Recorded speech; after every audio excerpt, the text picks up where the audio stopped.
The Conscious Man. Welcome to another episode of the podcast. What is a conscious man? We got Russell Dutson. Yes, sir. That's how you say your last name, right? Yeah, Dutson. Yeah, buddy. Welcome, bro. Thanks. Welcome to The Conscious Man. Is that what it's called? That's what the show is called. So that's usually the first question I ask the guest is, what does it mean to you to be a conscious man?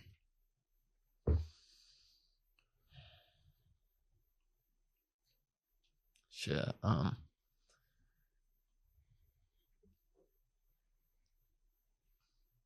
You are a conscious man.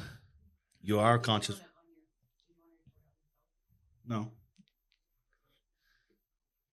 We don't need Probably just somebody that's aware of their situation and their responsibilities, mostly, I think. Yeah. So for somebody to be conscious, in my mind, would be to know the consequences and to know the benefits, I think. I like that. In any situation, like either if it's emotional, physical, financial, to be conscious of a decision or like anything in life. Yeah, conscious and aware and intentional, Right. maybe, of the way that you're living and the way that that is affecting yourself and the people around you. Right, and the outcome. Right. Yeah, totally. I like that. Yeah. Cool. Okay, so I want to get right into it, bro. Okay, let's do this. Tell us where you came from and how you grew up. That's pretty easy. Well, I came from Hilldale, Utah, Colorado City. Which is right at the Creek. bottom Right. border of Utah and Arizona, correct? Right. Okay. Yeah. So, I was born and raised there until I was probably 12, 13 when I moved out of the creek. I was born in 2002. My dad, I had two moms that were sisters. Okay. And I think I had You came from the FLDS church. Right. Right. Polygamy. Yeah. Okay. Right. I had two moms. They're sisters. I think I had 14 siblings. Okay. Maybe. I fucking can't keep track of them all sometimes. But that's kind of what my family is. And then my dad, when he first got married, I think he was maybe 18 or 20 or something. But the church, gave him a piece of land in the town, and because it was all in the UEP trust, so the church owned all the land. Okay. And when the prophet would marry somebody, they would give him a piece of land for him to build their house and, build a family. When the prophet would marry what do you mean by that? Yeah. So he would just call up a daughter of somebody and be like, yeah, I think so-and-so should marry you or whatever. He would talk to their parents or whatever. But yeah, then he would call the young man and be like, go and pick up so-and-so's daughter, Okay, so the prophet is deciding who's getting married. Exactly. Yep. With everyone? Yep, everyone. Holy shit, I didn't know that. Yeah, yep. So it's basically just and arranged. He could take them away too. But you're not worthy of your wives, and remarry them. So basically people. Every marriage within the FLDS church is arranged by the prophet. Yep. By the prophet who is... Well, it comes down from Joseph Smith, everybody. But the most recent one was Warren Jeffs, before it was Rulon Jeffs, his father. Okay. So it's him that's deciding everyone that's getting married. Was, not anymore, but that's who was deciding. Who is it now? I don't know. I've been out of it for so long. When I was last in it, nobody was getting married. Oh, really? Yeah, they'd stopped all marriages. And like there could be no relations, nobody could have kids. How come? The prophet said so. Was that like damage control from him getting busted, or Maybe. I don't know. I was so young I didn't know all that stuff, but Okay. but yeah. So yeah, Interesting. everybody stopped having kids at some point. I don't know exactly when it started, Okay. but yeah, that's kind of how that went down. Yeah, so I had two moms. They were sisters from the same mother. Okay. Um, So your dad married the first one when he was 20. Was that Probably. your actual mom? no, or- that okay. was my other mom. So And your then- mom was the younger sister? Yep. Okay. Yeah, and she had 8 kids, I think. Okay, so he married her when he was 20. Right. And then when did he marry your biological mom? I don't know. It's probably 2-3 years later. I'm not 100% sure, Okay. but yeah. Then my dad built a home down in Colorado City. You know, just a little house with the On basement. the land that he was Right, given. the UEP land. Okay. Yeah. And then, yeah, started his family, you know, having kids. You know, he worked at a produce shop with his dad and whatnot. And then, I don't know, it's a few years later, probably 10 or 15 years later. No, it's probably 12 years later. Then he did a big addition on it. Okay. And on the house. So Fit all the kids. Yeah, so he could have more kids and stuff. So he had 12 total. I don't know. Yeah, 12 kids. There's 12 of you guys. Yeah, 12 kids And 2 moms. and a dad, 14. Okay. Yeah. So what was that like having 2 moms? It was how, it- like what were their roles? How did they interact So with you? the first wife, the older one, was the stay-at-home mom. She, you know, taught us school. We were all homeschooled. I know some of my older siblings went to school before, like we had like public schools for the church and stuff.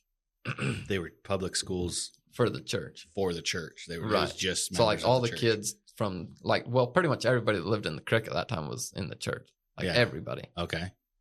But yeah, and then they just send their kids to school, just like normal school. But then it came to a point where it's weird and like there became apostates in the communities and stuff. And then, Okay. yeah, so we started homeschooling. Like everybody did homeschooling and shut all the schools down. Okay. That was before my time. So I never went to school. So you just got homeschooled. Right. Okay. Yeah. So the first mother did that, did all the like chores, all that stuff, and like tended all the kids. Yeah. And my dad and my mom worked at the clinic, you know, the local clinic. It's called Hilldale, you know, Were they healthcare or nurses whatever. or- My dad was a nurse, firefighter, and a nurse practitioner. Okay. So I think that's partly why he got sent away. I don't know. Like, I think it was some medical shit. But I never got the guts up to come and ask him why they Okay. sent him away yet. Yeah, we'll get But to that for sure. Yeah. We'll get to that. Okay. So- So did your dad go to college too? Yeah. All online, I think. Oh, it was all online. From like what I know when I was there. Like his nurse practitioner and shit was all online. But I don't know about his nursing and firefighter and stuff like that. Because he was a firefighter for many years. Like we would go and hang out and fuck around with all the fire trucks and shit when we were kids. And that was just the firehouse for Right. the crick. Right. I think there's 3 of them. Okay, how many people live there or Oh. lived there when you were there? Do you know? Like Oh, how there- big there's is this gotta be like a- FLDS community? Probably like 5,000 people, maybe. 5,000. So it's not Just very off the big. top of my head. Like there's not a lot, but like there's like a good amount of people. you Okay. know? But yeah, and then my dad and my mom both like ended up working at the clinic, you know, the Hilldale clinic up there. And your mom was a nurse as well. Yeah, she was a nurse and she did all the midwife stuff and stuff for everybody in the community and stuff. Okay. So there was that. And then like, yeah, my dad did all the healthcare, all the like somebody's little kid fucking cut them or broke their arm or something. He'd, doctor him up and stuff. Yeah. But yeah, he was kind of like your, local clinic. Okay. So it was pretty cool. We would go up there and hang out and go hiking and shit. So, because it was right up by the mountain, it's against the mountain. So, like, he would have to go up and do charts or whatever. We'd ride with him up there and then go hike on the mountain. Okay. We were like fucking young too. We were like fucking 6 and 8. Yeah. Up there cruising the mountain. I was like, nowadays that's fucking weird. Like having your little kids up there cruising around. But it's crazy. Yeah. It's crazy. Yeah, and then it came to a point where like the state and everybody started, seizing the land because they didn't pay their taxes and it was in a trust. The church didn't pay their taxes? Right. Okay. Because it's all in the UEP trust and they didn't pay the, taxes on the land. The property tax. Right. Okay. So the government came in and started evicting homes because they didn't have their taxes paid. Okay. And instead of paying the taxes like a reasonable adult, they're like, no, we can't do that. That's evil. This is our land or some bullshit, something. Yeah. And so they just like started, Also, I can kind of understand that because fuck the government. Fuck the government. Right? You're going to tax taxes. me for my own land. Fuck you. Yeah. But no, they started, repossessing all the land. And instead of, doing something about it, they would just ask some of the families that, either had like a business or a good income or something to find a house outside of the creek. Okay. Yeah. Instead of, Sure. whatever. So, yeah. And we would move families around from different houses. So, like, I was personally on the moving crew for a long time. And it's just like a group of guys and stuff. We'd, like, there's a girls moving crew and a boys moving crew.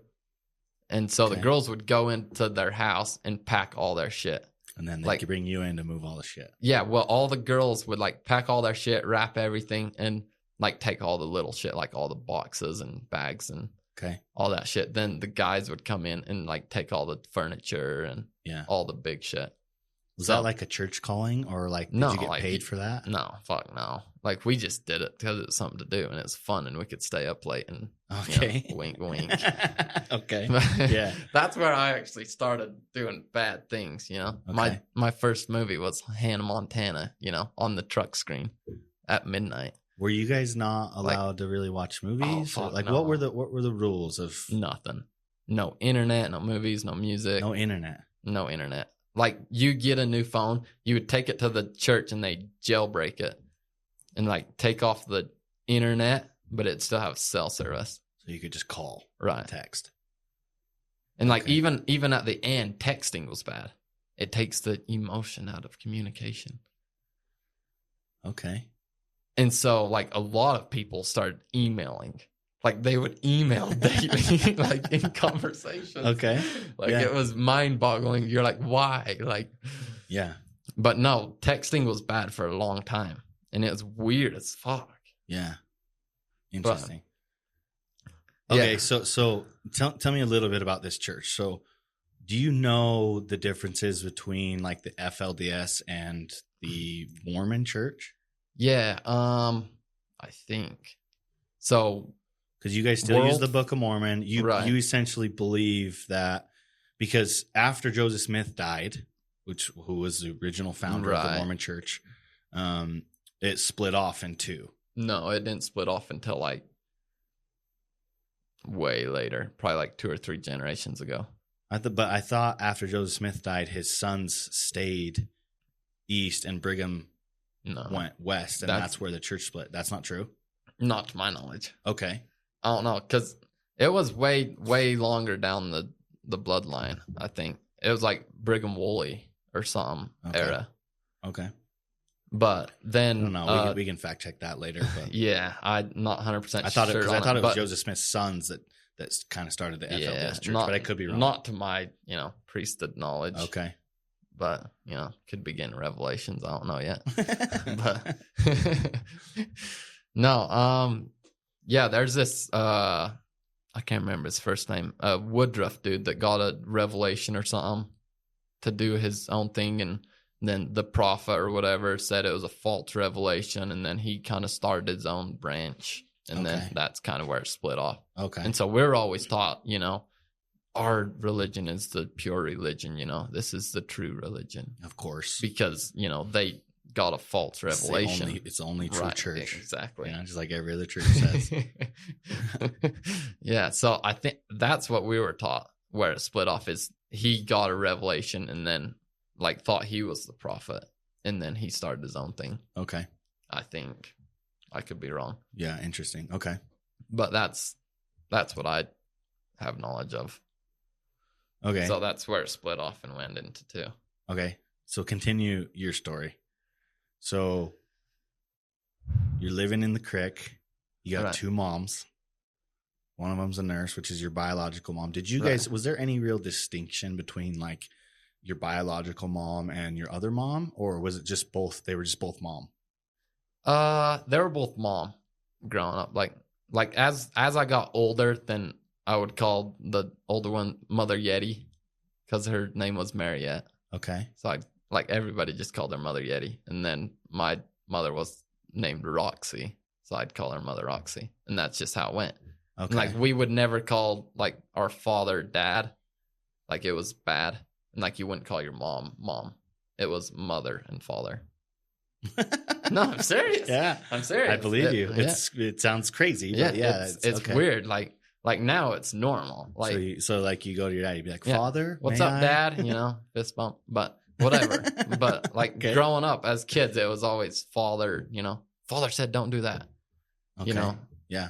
And you wouldn't do that. Were you guys wearing the typical polygamous clothing, the old prairie? Oh, it's modernized, but it's still prairie. They wore dresses and shit. Yeah. Have you seen them? I've seen them down in the at the Walmart down in St. George. Every time you go down there, it's modern prairie dresses. Okay, some of them are considered slutty, but the women have to wear dresses, right? And the guys would wear full covered, sleeves, button down shirts, right? Okay, yeah. So if you wore short sleeves, it was wicked. You could get in big trouble for that. That's real. Even leaving your button or your cuffs undone, that was a sign of rebellion. It was a big deal. Okay. If you rolled up your sleeves and shit, father would be roll your sleeves down, if you weren't doing dishes or something stupid. Okay. It was weird, but it was crazier by the minute. No, but it was weird. It's normal. There's so many people that go out there and be oh, poor me, I was traumatized. No, it was fucking life. It was just normal. It was what you normal. knew. We grew up like that. Yeah. We thought everybody out there was fucking weird. Really? Yeah. And even personally, putting a t-shirt on shit for the first time, it's fucking weird. Really? Personally, yeah. Okay. Really weird. Because we would have long underwear underneath. So we'd wear a full body suit of white, which is supposed to be holy garments. Even as kids or after you went through the temple? No, from kids on up. So you wore long sleeve garments? Yeah. Underneath your clothes. Did they have the symbols on them? No, they're just pure white. Okay. Just clear white. There's no symbols on them. Do you guys have temples in your church? I don't think so. No temples. I mean, I'm sure there would have at some point, but I don't think we ever got that far. So we had a couple, we had the meeting house, and then the baptismal font and shit was off in one of the old schools because, well, at my time, before my time, then it was up at Uncle Fred's house or something stupid. I'm not 100% sure on that. Sure. But in my era, then the baptismal font was in one of the old high schools that weren't getting used. Did you guys get baptized at 8 years old? Yeah. Okay. Everybody got baptized at 8 years old. Okay. Same thing as the Mormon church then. Right. But then it gets way more fucked up. Okay. Let's go. So fucking I don't know. I don't know if they just spaced it out, but then they started the United Order. Okay, which is what? Which is, you get together and you go through interviews with either your bishop or the prophet. But the prophet was in jail this time, so it's just the bishop. Okay. and you'd go in there and, he'd ask you questions, like, did you touch yourself inappropriately? Have you listened to music? Have you, did evil, have you, drink alcohol? Have you did this? Have you did that? Just like a list of, things. At what age was this? Like 12? Was this like the priesthood or? No, I'm pretty sure it's everybody. Did you guys get the priesthood at a certain age? I know my brothers and stuff did, but I was never. I think you get it when you're 12. Okay, just like the Mormon Church. Yeah. So when you're 12 years old, as a boy, you go through the interviews to make sure you're worthy, which is absolutely fucking crazy too. Right. And then you get the Aaronic priesthood. When Right. you're 12. Exactly. And they did do that because my brothers and shit were in that. But like by the time I became 12, like shit was so fucked sideways that we moved out of the creek in history. But I never personally was in the priesthood. Gotcha.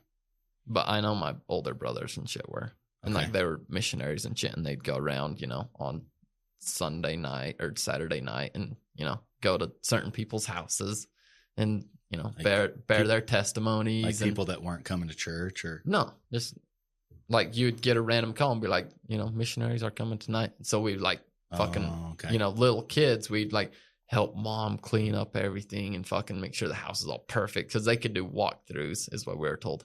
The missionaries could walk through your house and see if it was clean. And see if you were a worthy family. Exactly. Or else you get kicked out of your house by the prophet. No, that was before. That was before the kicking out of houses. Okay. So, no. Yeah. So we would like clean up the house and everything, make sure it's super clean. And then like a couple elders would come and like bear their testimonies and stuff to us. Okay, interesting. So that's kind of how missionary work down there. Interesting. So they don't like go on missions like they do in the Mormon Church where they get sent away. No. Okay. It's just in the community. Okay. So continue with the United Order. What is that? So so the United Order, you go through the interview or whatever, and if you're worthy, then you get rebaptized. Okay. So you get baptized twice. Hold on. Get baptized like 8 times, bro. So, like we're getting there. So no, so if you get into the UO, the United Order, we just called it UO, then you'd get rebaptized and then you'd be cleansed, Now you're in the United Order and you're cleansed, you're perfect. Okay. And then it, got fishy again. And so they did a, restored members. So like all the members of the United Order got re-interviewed, and like the ones that got into like what did I just call it? The re-interview them. And if you was accepted or whatever, then you got to go into the United Order again. And if you didn't, then you were a non-member. Okay. So you get restored as a member. Or at what age did you get accepted into the United Order? Shit. That was probably like 9 or 10. Okay, so shortly after you're baptized. Right. Okay. Yeah. So you'd get, re-restored. So, yeah, and that's kind of how it went. So you'd get baptized again, and then so forth and so forth. So, yeah. So what would they would do that every couple of years? Or? I don't know. Like they only ever did it like twice. So you'd have the restored and then the re-restored.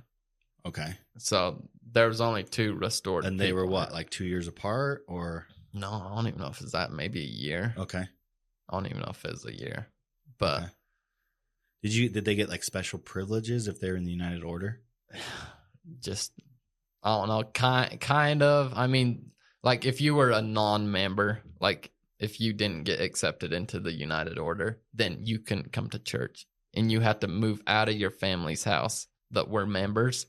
You'd have to move out of your family's house into like a separate house with a bunch of randoms that were, because you were basically an apostate, right? But you were still trying, to become a member. Okay. You know, so you're working on yourself. Okay. And like a lot of people, like my oldest brother, Bignell, it came to a point where, you know, they're like, either you gotta, you know, move into a, you know, non-members boy house, you know, like, because it'd be a house with just non-member boys, because you couldn't mix boys and girls, Sure. you know. So it was either moving to a non-members boy house or, you know, leave, you know, become apostate and leave the church. And he's like, yeah, fuck that, you know. Yeah. And it is a big deal, you know. We couldn't talk to him, you know, no communication. No communication. And he's killing it now. Interesting. He's fucking dominating. But yeah, luckily we're all a big, you know, happy family again. You know, we're all on good terms. My dad, because my mom. you've all left the church at this point. Yeah. Right. Okay. So tell me about what happened when you were 11 years old. Shit. So 11, then my dad was probably about to leave, or did leave. Tell me about that. So, yeah, like if you did something wrong as a father, you know, like if you did evil or, you know, did something wrong in the, you know, in the church, then you would get like if you roll up your sleeves or right, or probably something a little more serious that right, like maybe just disobeyed something. Or I heard of people getting sent away for using condoms. Okay, you know, yeah, murdering children. You know, like masturbation is like really bad. Okay, like and like that was part of the interview, like. Everything, like, do you touch yourself inappropriately? Lie your ass off. Then. Oh, 100%. 100%. Like, I was like, fucking check marks, bro. But no, I was never a non-member because I was just, you know, I don't know if I was just a scumbag or I knew how to fucking work the system. Yeah, sure. One way or the other.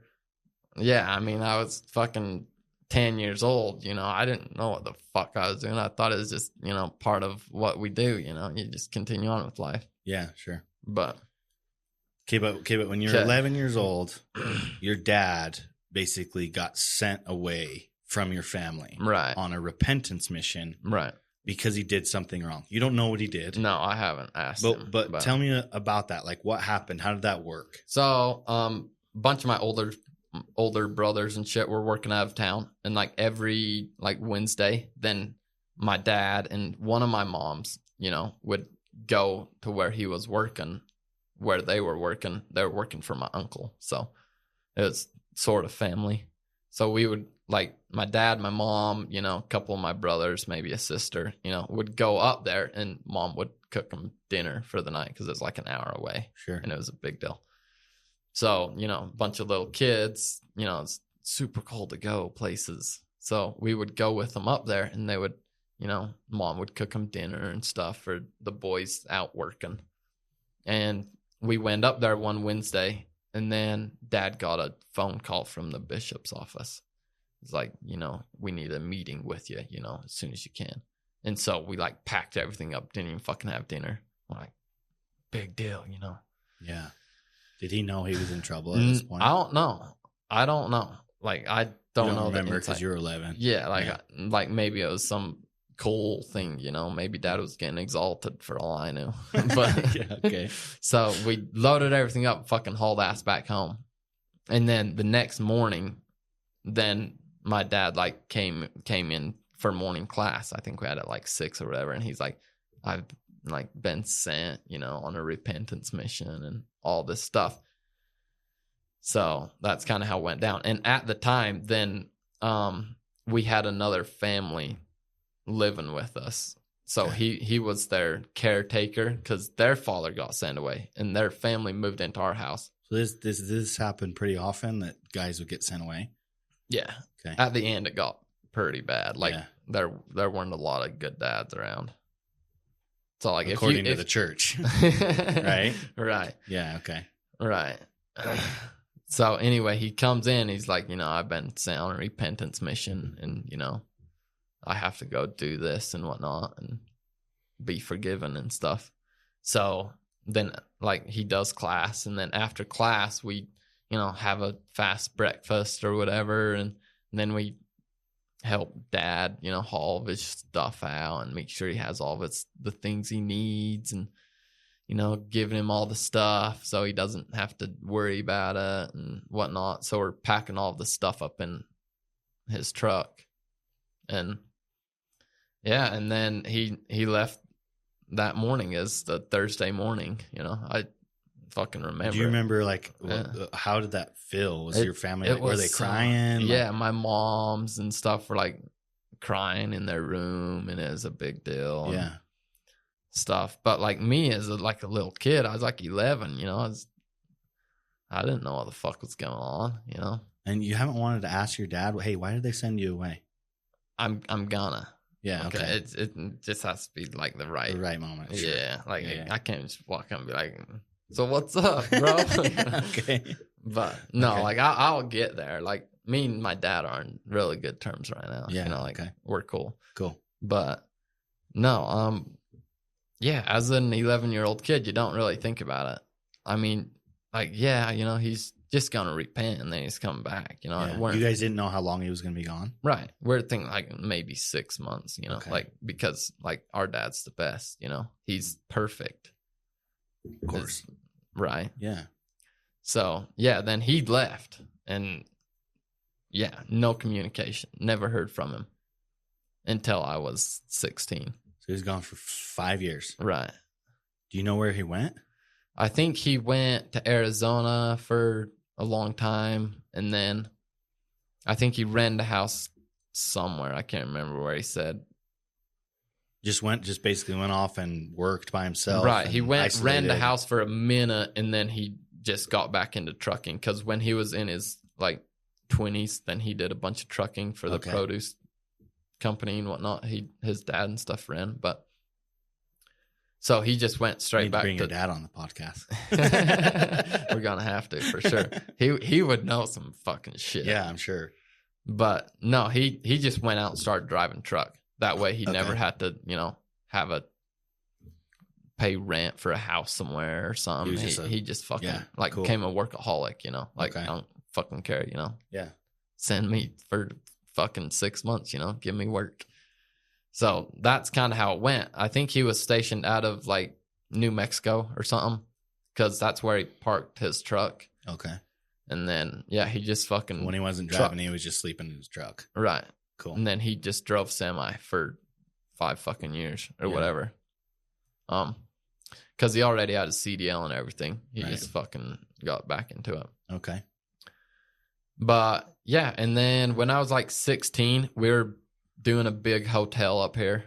And the first time I ever met him is my big brother like had to contact him to like figure out some tax shit and stuff and his student loans, because the church was supposed to take care of his student loans for his, college to become a doctor, for the community. But that didn't fucking happen, right? Okay. So we had to figure that out. And then it was a big deal because there's like a bunch of late payments and it's starting to fuck him up and stuff. So like my brother had to reach out to him and be like, we need to figure this out, Yeah, because they were trying to come after him. Right. Okay. So that's kind of where we started talking again. Like it was just my brother and my dad that talked for months, Like, was this this was against the rules at the time, but your brother didn't give a fuck? Yeah, my brother was out like okay, clear back when he got sent away. He was kind of like not out, but like he's doing whatever the fuck he wanted. Yeah, okay. But, yeah, so yeah, up in Salt Lake, we're building a hotel, and he was coming through or something, and he stopped in his semi truck, and like we went and got lunch or something. And like that was the first time, meeting him. Do you remember that? How did that go? Oh yeah, fucking. How was it seeing him? It's fucking weird. It's like I knew him, but I didn't. Yeah, was he excited to see you? I'm sure. Yeah, like I assume so. I hope so.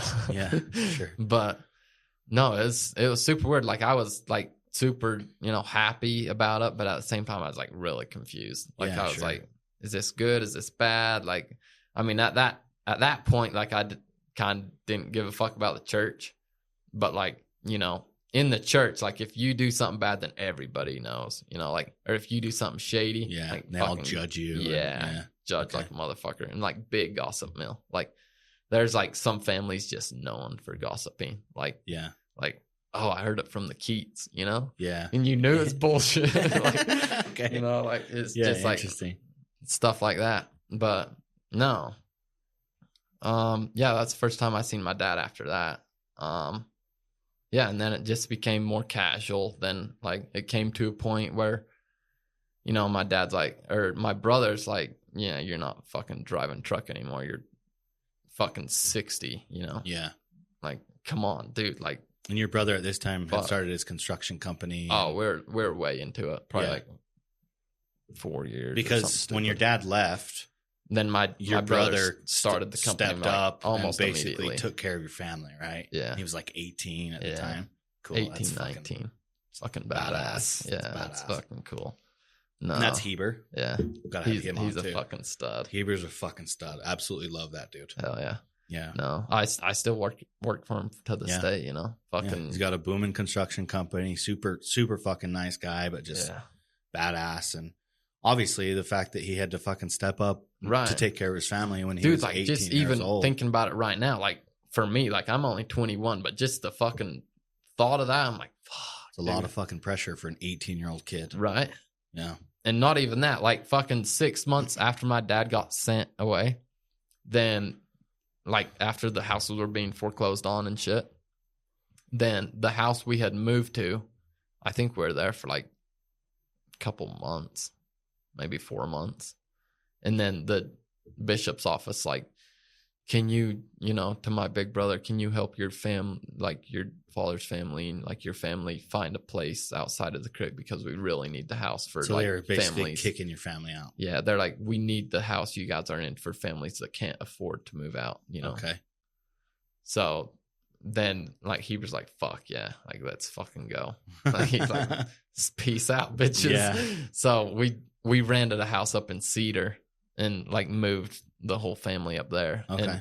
And the Heber's construction company at the time was on Cedar Mountain. So like it was like 45 minutes away. So it was cool. So he moved both your moms and all your kids, siblings that were still there at least. Yeah. Okay. Yeah, that's pretty cool. And so at that point, were your moms basically like they're basically out of the church? No, fuck no. They were still balls deep in it. Okay. For sure. So not until they moved out of Cedar, they were still in the church. So how long were they in Cedar? Shit. Probably a year ago. So what's that like? I don't know. 4 or 5 years, maybe. Probably 4 years. Okay. Probably. Okay. So they're in Cedar for 4 years. At this point, they're still in the church. Right. And they still believe it. They're still okay. And there's a law of families that live in Cedar. Like if you got a Cedar and you don't, so they kind of have their own community there. Okay. Kind of, but they don't do they don't have a meeting house or anything. So how do they go to church? They do it like in their homes, and they have either a caretaker or their dad, whatever, you know, do meeting for them. Do you guys have sacrament in your meetings? Oh, we did. Like fucking, like I would like grab the biggest one closest to me, you know? Yeah, okay. Same. But no, like we did it for a while, but once we moved out of the creek, we never did it. Like once our dad left, we never did it. Okay. I don't think. Yeah. But okay, so your moms do your moms so your moms lived together in Cedar with all the kids? Right. And that was up until just a year ago? No, it's probably more than that. It's probably close to 2. Okay, so 2 years ago, and then they moved out. Yeah, so like at that point, then my dad sold his place in Arizona because like before that he bought a place in Arizona and got a doctor's job, you know, down in Arizona. Okay. But then we had fucking 4 houses or whatever. So we sold the one in Cedar and the family lived in, and we sold dad's, and then we just bought a big one down in Arizona. Okay. And so both the moms and then a couple of the younger kids moved down there with dad. And So they live down there now. Yeah. Yep. So now your dad and both your moms, they live together. Right. And they're still technically married. Well, he's technically married to the first one, but he's priestedly married to my mom. Sure. Not legally, but yeah. But basically your dad's still living the polygamous life. Right. Okay, cool. I don't know if they like do stuff, but okay. Like I don't like know all that stuff. Like Sure. It was bad when I was back in it. Like I don't know like if my dad has like came out of that yet. Like I don't know if they're back to like physical touch and shit. You know. I mean, is he in love with both of these women, I'm or sure. was it just a partnership? Do you know? I'm pretty sure he was in love. Like they always had a really good relationship when I was around. Like and how was the relationship between your two moms? Because they're sisters, right? Obviously, right. So did they always maintain a good relationship, or was there like a weird? I think they did jealousy? for a long time. I'm sure there was jealousy. I'm sure, but like it came to a point where the older one definitely didn't get quite as much attention. Like you would see dad like hugging and whatever, like my mom, the younger one, you know. Yeah. But yeah, and then he always slept in Mother Oxy's room. Okay. And then Mother Yeti had So they had two different rooms? Well, Mother Yeti had her own room, and then Mother Ox had her own room. And I think Dad would kind of just switch back and forth. Okay. Oh, jeez. Okay. Fucking gangster. That's crazy. No. Okay. Yeah. Okay. No, but I mean, that was normal. It was nothing weird back then. But right. Yeah. Anyways, yeah, they got a big place down in Arizona, and then they just moved down there. And I think that's where it, started to actually become, us again. We actually have a good family, none of the priesthood politics shit. Yeah. And like, now your mom's basically out of the church, or are they still pretty much. I don't think they do anything with the church anymore. Like the church is pretty much dissolved. Like there's some bullshit stuff going on in Cedar and the Creek still. They're still hanging on where they can hang they're on, like, but yeah, I think one of Warren's brothers or something's trying to do something. Like he's like got like a fucking mobile baptismal font. He'll like come over to your house and like fucking baptize the shit out of you. Is he down in Texas though? No, I think he's in North Dakota. From what I Where's the main headquarters of the church? Fucking everywhere. I think it's North Dakota, Cedar / fucking everywhere. So but when Warren Jeffs was around, wasn't it down in Texas where they like kind of found all that crazy shit that like So Texas was like a big thing for like 1 second. Oh, okay. So it was in the Creek for a long time. And then Warren Jeffs came along and he's like, I need something bigger, Oh, so he tried to start like a big compound. Yeah, and what I heard is they did a thing in Texas so they could like get shit across the border and whatnot, like some big they were running some businesses. Yeah, is what I heard, but I don't know if it's true. So well, probably because he knew where the money was, and that was obviously his main focus was power and money, right? Yeah, so yeah, that was like for like the special motherfuckers. Like we never even got an invite, bro. Like, okay. So, speaking of Warren Jeffs, hopefully your girl's okay with this. Can we talk about fuck it, Soraya, your girlfriend now? Right. Tell me about that. What about it? Warren Jeffs and Soraya. Oh, I don't know. He claimed her. I know that part, but I don't know like how deep it went. So basically, when she was born, then he assigned his last name to her. Be like, name her. Basically, he Jeffs. claimed her as one of his wives. Right. I mean, if I was pimping like that, maybe, but like, there's got to be boundaries. That's fucking at some insane. point. Yeah, that's fucking insane. Right. Okay. Like, you can't just come up to some random mom and be like, your kid's mine in 18 years. Yeah, that's fucking crazy. 12 in the Creek, but legally. When could they marry? Like, did you see like young wives get married, or was that not? No, was that was way before my era. Like nobody was getting married in my era. Okay. So like even like my oldest brothers and shit never got married because it was all fucked up by then. Interesting. So okay. Yeah. The youngest one like I've ever heard of was like 16 getting married. Okay. To like an 18-year-old. Interesting. But like I don't know how deep that goes. Like Warren could have been fucking up a bunch of shit. Yeah. Okay. But like we were never like deep inside of it. So like Sure. I only seen like a little bit of it. Okay. So now being out of it, as long as you have, Right. what is your perspective on the church now and basically the way you were raised? I don't know. I really don't care. Like it's come to a point where like they can do whatever they want. Like I see them all the time, and like especially like me working down south at the moment. Like you'll see them like all over. Like, do you still have a relationship with people that are still like deep in the church? No. Okay. No. Everybody I know, like they won't talk to you if you're out the church now, or what? They're not supposed to. Okay. But like everybody, like I know, I don't know a lot of people. Like I don't do a lot of things with a lot of people, but everybody I do stuff with, then they're like either out or like just do whatever the fuck they want, but their family still thinks they're in. Okay, gotcha. So cool. That's kind of how it goes. But did you enjoy your childhood? Was it hard? It's fucking dope. Yeah. Like if there's anybody that came out of the creek and be like, oh, it's a big deal, you know, I was forced to do all this. Like, sure, maybe for some people. Yeah. Like, I was never introduced to that. Like, my childhood. You never felt like a victim? No, never. Dude, right. Like the best childhood ever. Like, I could do whatever the fuck we wanted. Outside all the time, get to play. Exactly. Cool. Homeschool from fucking 8 to noon or whatever. Yeah. And then, you know, you'd fucking cruise outside. We were never in the fucking house. We're always, you know, blowing something up or riding horses or fucking doing something stupid. Yeah, sure.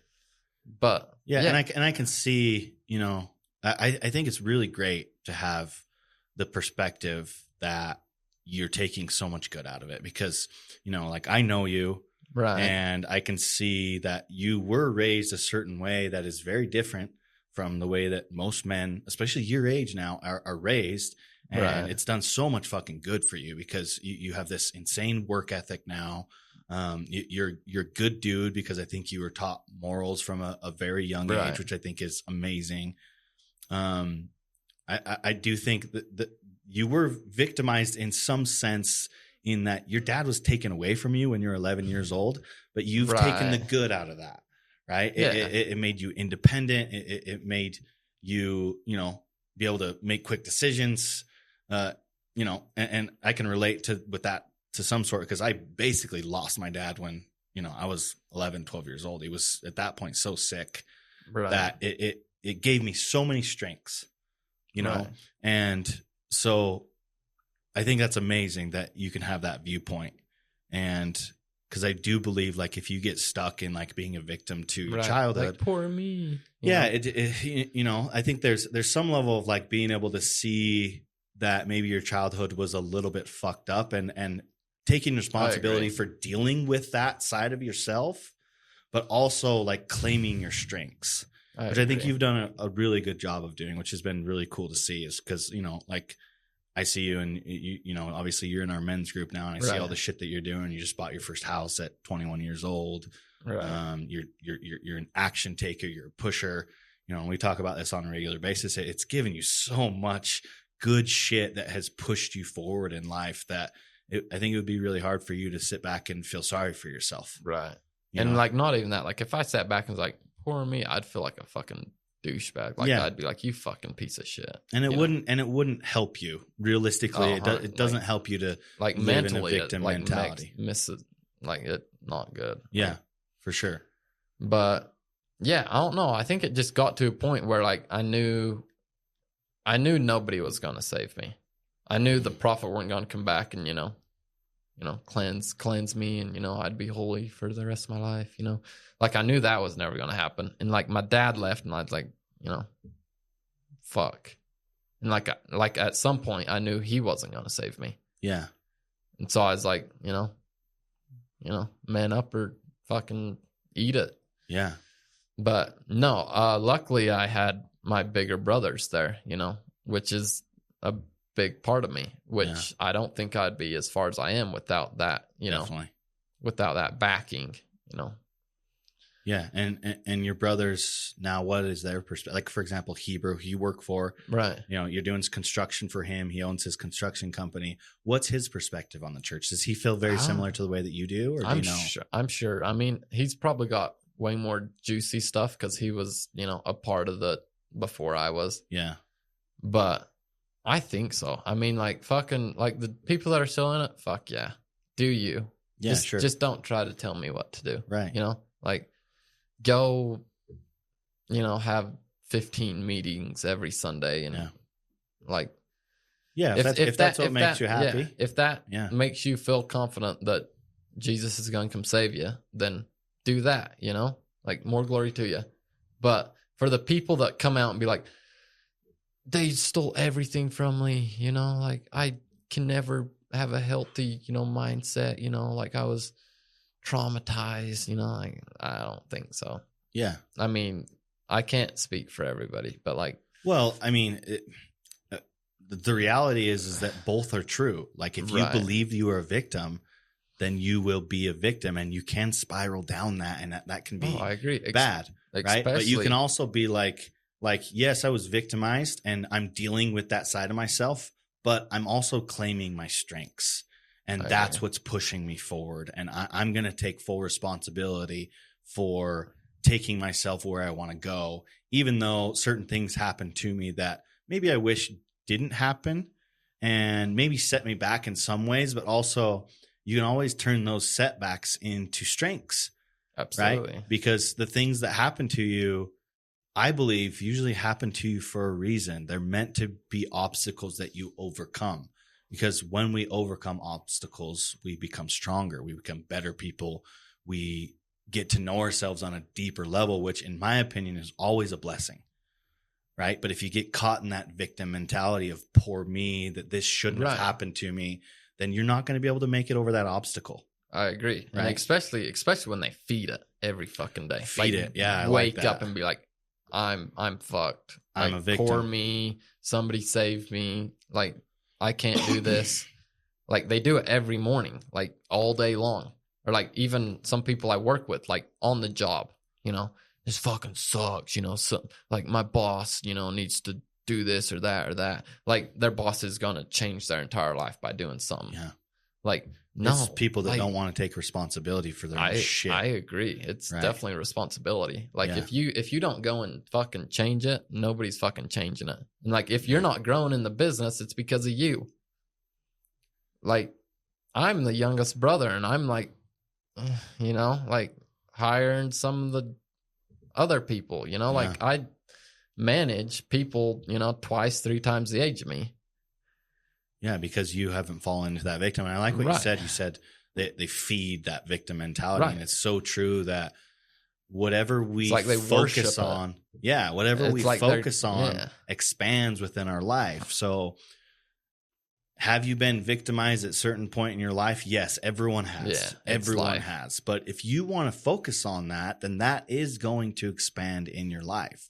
If you want to focus on the strengths that you've pulled out of the circumstances that you've put in, then those strengths will be expanded in your life, and your life can only get better. So really, I mean, I think it's a great perspective. How it's why you're where you're at, and like, dude, you're fucking killer. I know you're super hard on yourself. I know you pretty well by now. I ain't done shit, bro. I know you always say you haven't done anything, but I see what you're doing, and you're pushing super hard. You're creating an amazing life for yourself. You've got a plan. You're taking action on a regular basis.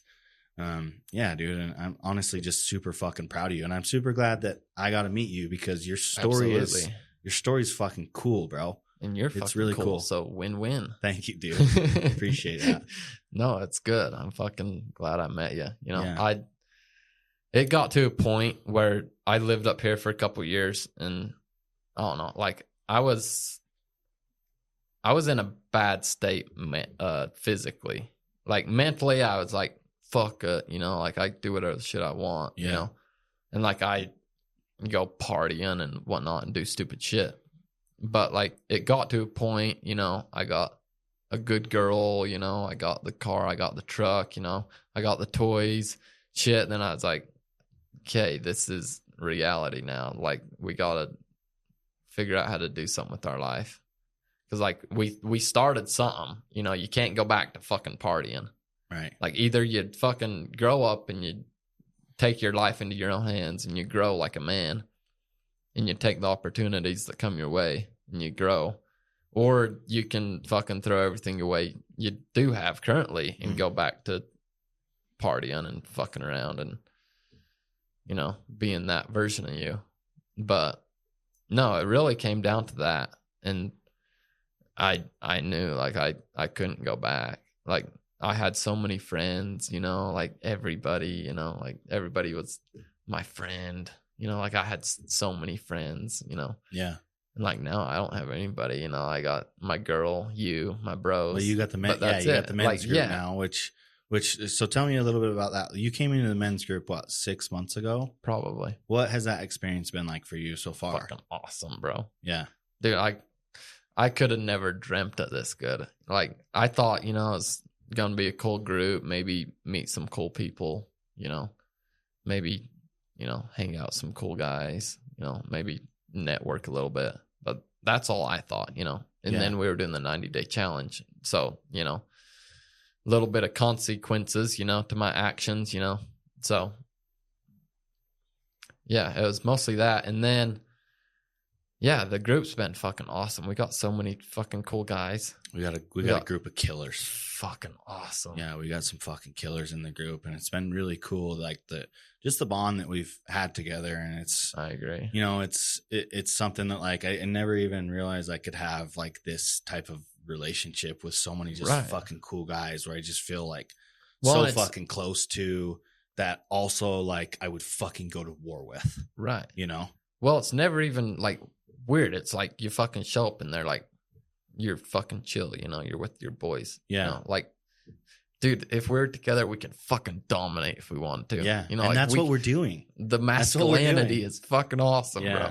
Yeah. But no, like it's a different vibe, you know, like just, you know, changing the mindset, like seeking better for yourself. And that's where it started. Like, I was working, you know, and I had heard about you from Freddie's podcast, you know, and I was like, who the fuck's Chase? You know, so I look you up and, you know, oh, this dude's pretty cool, pretty handsome looking dude, you know. So, and then I seen you're about to close on the 90-day challenge. And I was like, oh, yeah, fuck. You know, like, I got to get into this shit, you know. And I think it was a couple $100 or whatever. So I was like working, and I was like, had my card out, and I was like putting it in. So I was like doing that shit. I think it was like the day before or something stupid. Yeah. Like, it was pretty close to the end. And so I got into the group, and then I started doing one-on-one sessions, which are badass.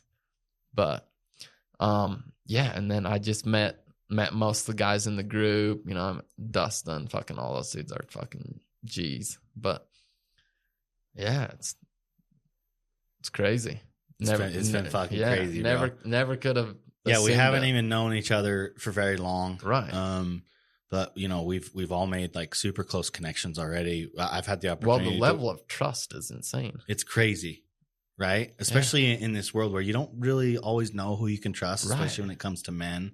But yeah, we've got a high level of trust within, because we have a group of trustworthy men. We've created a container. Well, and that's what the group's about. That's what the group's about. Exactly. Like, you don't want some fishy motherfucker in the group. Right. You know?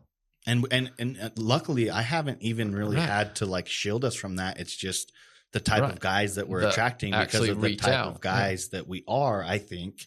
You know, the type of guys that we're attracting are they're just right. They're on the same wavelength as we are, which has been super cool and honestly really special. So, and you know, we've had the opportunity to work together one-on-one, and yeah, it's been super fucking cool seeing your progress. Dude, it's helped me a lot. Yeah, it's been amazing watching you, bro. Mentally and physically, like I felt so stuck for a long time. Like, I don't know what to do. You know, like, tell me what to do was the thing. Like, I can do it. Just tell me what to do. I didn't know what to do. Yeah. Like, I was like just fucking amped, you know? It's like, you had the energy, you just needed the guidance. Yeah. Yeah. And it got to a point where you're like, chill the fuck out, dude. Like, you know, like, ease off on the energy drinks, you know? Fucking, you you know, drive places instead of riding your bike. No, I'm kidding. But no, it really came to a point where like the universe is gonna fucking give you everything. Like exactly. It's gonna give you everything. All you got to do is be open. Yeah. Like if you fucking never take any chances, like the universe is always giving. Right. Because like the reality is like that's the beautiful thing about risk is like risk is telling the universe that you trust it, that you want your life, you want a certain thing for your life, and you're willing to say, universe, this is what I want, and this is what I'm willing to put on the line to show you that I trust that I can have it.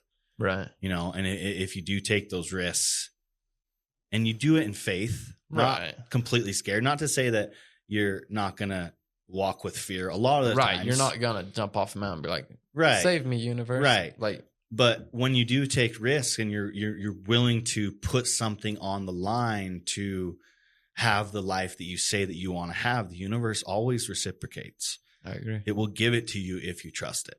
Right.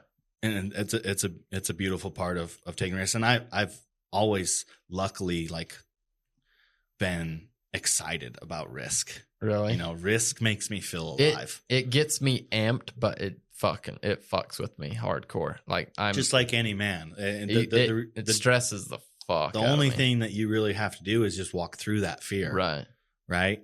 Because you can be scared while you do it, but if you're so scared that you can't walk through it, that's when the universe says, "Okay, you don't trust me." Right. Right? You can do it scared, but keep walking. Right. You can't fucking stop. You can't stop. You can't turn around. Yeah, exactly. So, hell yeah, bro. Well, fuck. I fucking appreciate the fuck out of you. Absolutely. We have such a cool friendship now. Like, I'm so glad we found each other. I'm glad I get the opportunity to work with you because, bro, you inspire the fuck out of me. Like, you're way ahead of where I was when I was 21 years old. And that's saying something, seeing you. Like, you're a fucking badass. Yeah, I appreciate that, dude. So for sure, appreciate you coming on, telling your story. It's inspiring that you've taken that story, which, you know, a lot of people could look at and be like, and take their life a completely different direction, but you haven't done that. You've taken the good out of it and you've used it to push you forward. So hopefully this podcast will inspire some people. Hopefully, I hope so. You know, if you guys are listening to this, reach out to Russ. He's a bad motherfucker. He'll inspire you. Super good dude. And yeah, bro, appreciate you coming on. 100%. If you want to drop what's your Instagram handle? So they can find I think it's just Russell Dutson. Cool. Yeah, you can find him under my followers or whatever. But yeah, appreciate you coming on. And just the handsome dude on Instagram. Yeah, that's right. Appreciate you coming on. And yeah, thanks for listening, guys. Appreciate you. Peace. Peace.